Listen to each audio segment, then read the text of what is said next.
My grandmother, Krishtaka, never went to school, so she could not read. Every Wednesday, the magazine would come, and I would read the next episode of this story to her.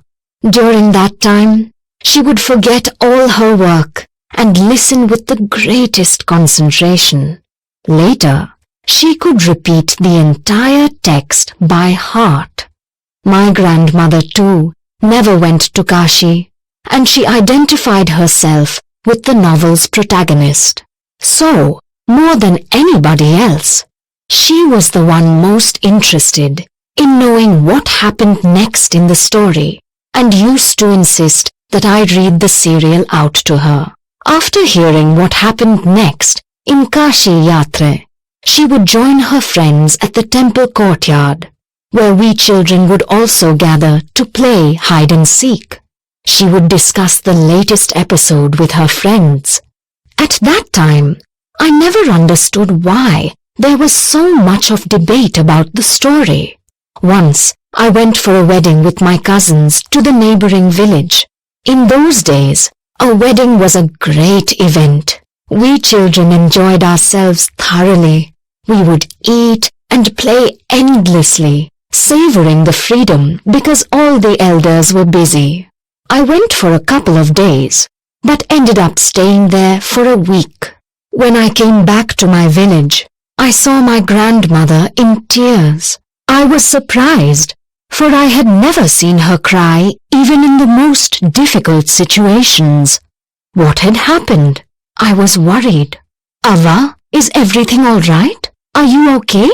I used to call her Ava, which means mother in the Kannada spoken in North Karnataka. She nodded, but did not reply. I did not understand and forgot about it.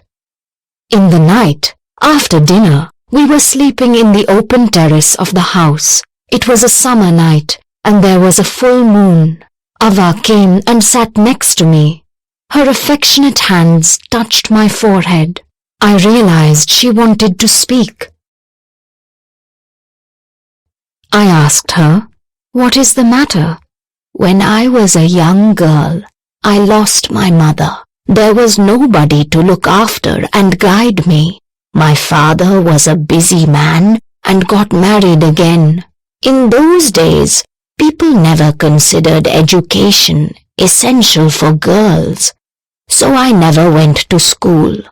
I got married very young and had children. I became very busy.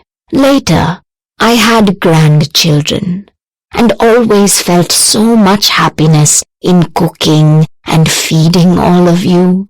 At times, I used to regret not going to school, so I made sure that my children and grandchildren studied well." I could not understand why my 62-year-old grandmother was telling me, a 12-year-old, the story of her life in the middle of the night. But I knew I loved her immensely, and there had to be some reason why she was talking to me. I looked at her face. It was unhappy, and her eyes were filled with tears. She was a good-looking lady, who was usually always smiling. Even today, I cannot forget the worried expression on her face. I leaned forward and held her hand. "Ava, don't cry. What is the matter? Can I help you in any way?" "Yes, I need your help. You know, when you were away, Karmavira came as usual. I opened the magazine. I saw the picture that accompanies the story of Kashi Yatra, and I could not understand anything that was written.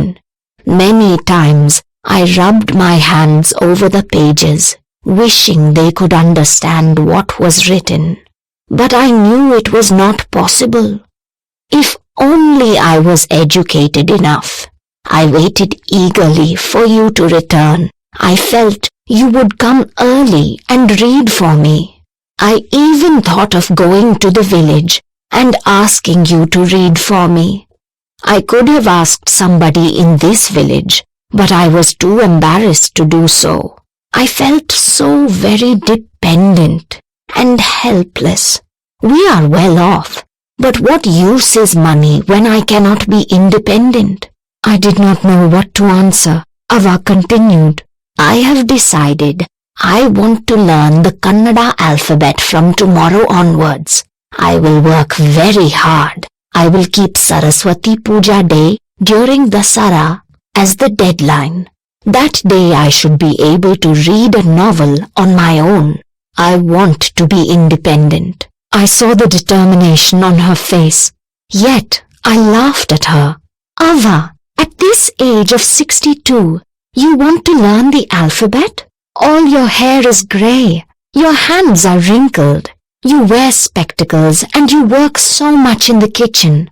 Childishly, I made fun of the old lady, but she just smiled.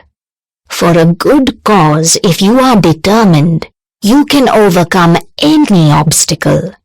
I will work harder than anybody, but I will do it. For learning, there is no age bar.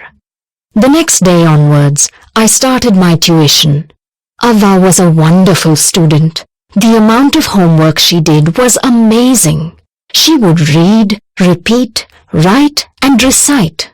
I was her only teacher, and she was my first student.